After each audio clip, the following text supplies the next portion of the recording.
வணக்கம். நாலடியார் பாடல் எண் 292.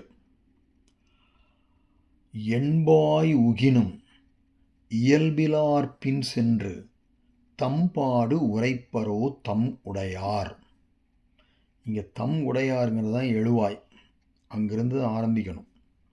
தம் உடையார் என்பாய் உகினும் இயல்பிலார் பின் சென்று தம்பாடு உரைப்பரோ அப்படின்னா என்ன? தம் உடையார்னா தமக்குரிய பொருளாகிய மானத்தை உடையார், அதுதான் தம்முடையார்.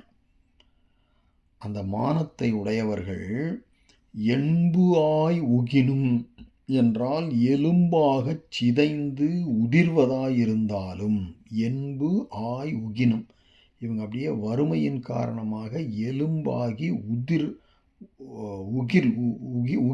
உகினும்னா உதிர்வது, உதிர்ந்தாலும் இயல்பு இல்லார் பின் சென்று நற்குணம் இல்லாத செல்வந்தரது பின்னே போய் தம் பாடு உரைப்பரோ. இங்கே பாடுனா அந்த வறுமை துன்பம், தன்னுடைய வறுமை துன்பத்தை உரைப்பரோ என்றால் சொல்லுவார்களோ? சொல்ல மாட்டார்கள். ஏன்னா இவன் மானமுடையவன். மாறாக அடுத்தது பாருங்க, தம்பாடு உரையாமை முன் உணரும் உண்மை உடையார்க்கு. தம்பாடு தம்முடைய வருத்தத்தை சொல்லாமலே, உரையாமை முன் உணரும், சொல்லாமலே முன்னே குறிப்பினால் அறிந்து தமக்கு உதவி புரியத்தக்க உண்மை உடையார்க்கு.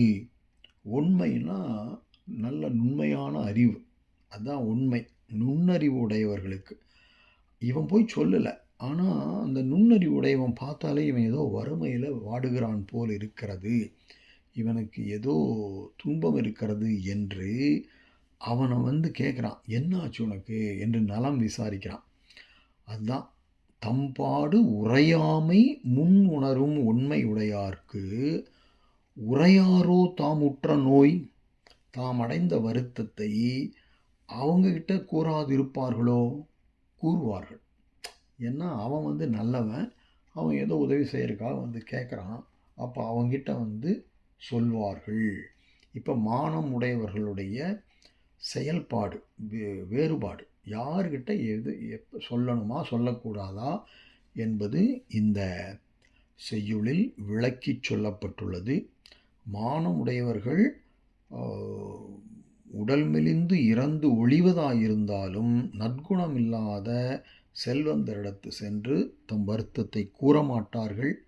ஆனால் தாம் சொல்லாமலே குறிப்பறிந்து தமக்கு உதவி செய்யத்தக்க பேரறிவாளர்களிடத்து தம் குறையை சொல்லுவர் என்பது இந்த பாடலின் கருத்து.